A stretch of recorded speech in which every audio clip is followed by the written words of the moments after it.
yung Dito din ka. Tara po kayo ngayon sa labas. Dito muna kayo.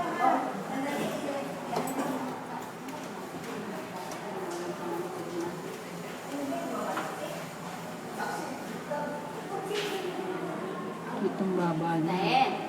So, Ay, hindi man. Hindi nyo man lang bang ano? Hindi kayo pupunta. Nakakapos na naman yung viewing. Nasa si Daen. Yung mata niya medyo malaki. Ba't ganun? sino? Yung mata niya parang maga. Ganun talaga. Hindi pa nakikita. 9 to 10 a.m. Bata pa may eyebag na. Yung nanay kasi tulog ng tulog eh. Hindi, matigas ang ulo ng ano ko. Eh, Ngayon, asawa bukas lang mo. naman. Ay, nandito. Mahalaga hindi siya nasesaryan. Ha?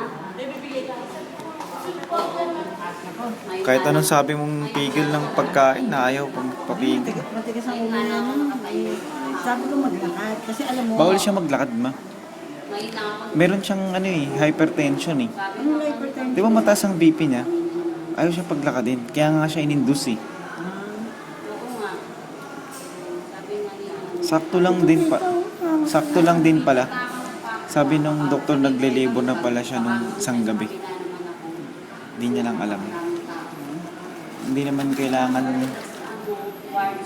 naman kailangan umano yung panubigan eh. Sa third floor. Siya. Oo. Pag napicture mo na yan, malinaw yan. Oo.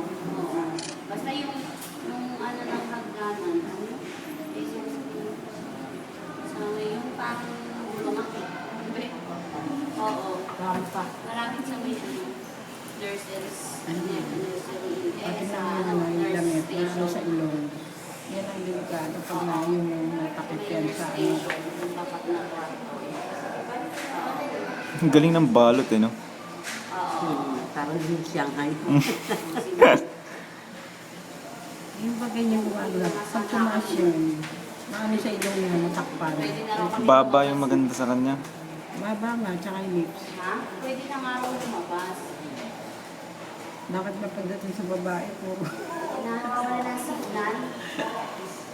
Si Jaden matangos na yun. No? Sabi ko nga baka pangalawa.